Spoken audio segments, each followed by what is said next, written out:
আসসালামু আলাইকুম। সবাই আশা করি ভালো আছেন। আমিও আলহামদুলিল্লাহ ভালো আছি। আজকে আরো একটি ছোট্ট ভিডিও নিয়ে আসলাম আপনাদের সামনে। আশা করি আপনাদের ভালো লাগবে। চলে আসছি দিয়াবাড়ি টুরিস্ট প্লেস। আমি এখন যে রাস্তা দিয়ে হেঁটে যাচ্ছি তার এক পাশে রয়েছে নদী। আর এই সবুজে ঘেরা রাস্তাটি এত চমৎকার লাগতেছিল যা বলে বোঝানো সম্ভব না। সামনে যে জায়গা দেখা যাচ্ছে ওখানেই আমরা যাব। প্লিজ সবাই সাথেই থাকুন। ইট কাঠ কংক্রিটের এই শহরে দম ফেলার মতো একটু প্রশান্তি নেওয়ার জায়গা খুব কমই রয়েছে। এখান থেকে দেখতে পাচ্ছি একটু মেট্রো রেল যাচ্ছে। দৃশ্যটি দেখতে খুবই ভালো লাগলো আমার কাছে, আপনাদের কাছেও হয়তো ভালো লাগবে। চলুন তাহলে আমরা সামনের দিকে এগিয়ে যাই। এক পাশে নদী আর আমি হেঁটে যাচ্ছি। আকাশে করেছে মেঘ আর হচ্ছে প্রচুর বাতাস, আর এই বাতাসের মধ্যে হেঁটে যেতে আমার খুবই ভালো লাগছে।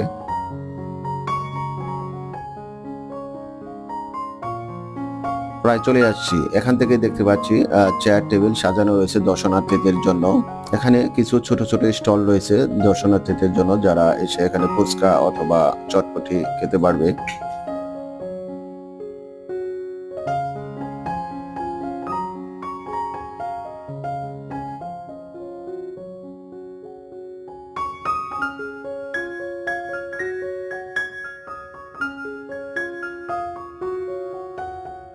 চলে এসেছি টুরিস্ট প্লেসের যে ঘাট আছে এখানে, সেই ঘাটে অত্যন্ত চমৎকার একটি ঘাট দেখতে পাচ্ছি। চলুন আমরা এই ঘাটের সিঁড়ি বেয়ে নিচে নেমে যাই।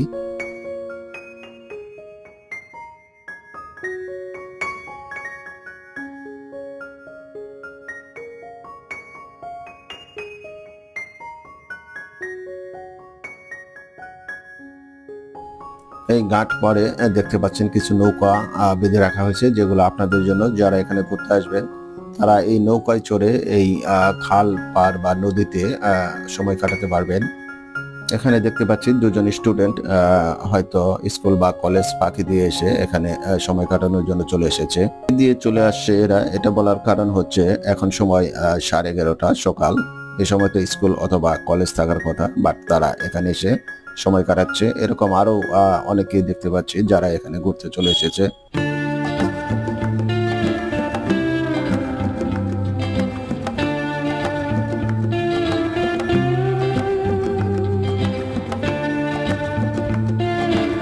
ইট পাথরের শহরে নদী পানি এক টুকরো সবুজের দেখা মেলাই যেখানে ভার, সেখানে সবুজের প্রান্তরে হারিয়ে যাওয়া অনেকটাই অসম্ভব। উত্তরা দিয়াবাড়িতে এলে সেই অসম্ভবকে সত্যি বলে মনে হবে। এখানে কিছু হাঁসকে আমরা আপন মনে সাঁতার কাটতে দেখতে পাচ্ছি।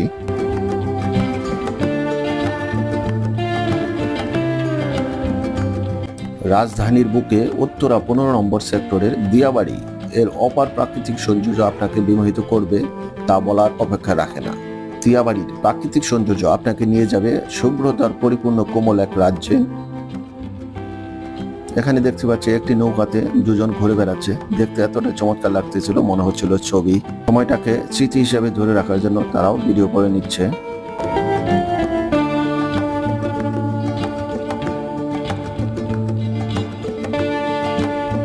এখান থেকে দাঁড়িয়ে কিছুক্ষণ পর পর মেট্রো রেল ছুটে যাওয়া দৃশ্যটাও খুবই মনোমুগ্ধকর এবং খুবই চমৎকার লাগে।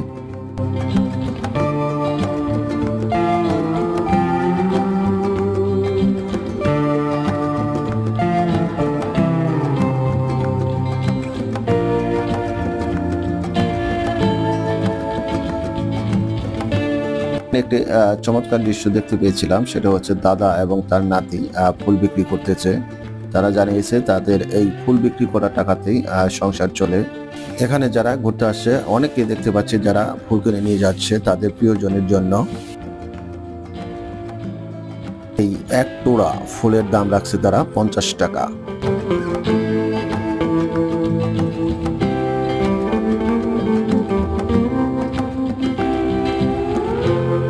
সবুজে ঘেরা পরিবেশে চা কফি অথবা ফুচকা চটপটি খেতে চাইলে এখানে চলে আসুন, খুবই ভালো লাগবে। এখানে বিকেলবেলা প্রচুর মানুষের সমাগম ঘটে, বাট আমি তো একটি কাজে চলে আসলাম, তাই সকাল সকাল আমি ভিডিওটিও করে নিয়ে গেলাম।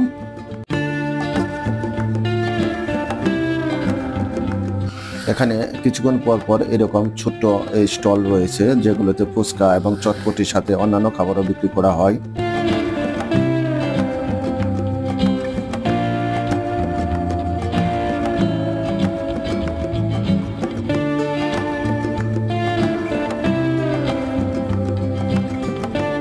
এখানে শিশুদের জন্য রয়েছে কিছু রাইডস, যেখানে শিশুরা আনন্দ মেতে ওঠে। আমরা এখন সেই কয়েকটা রাইডস দেখে নিব।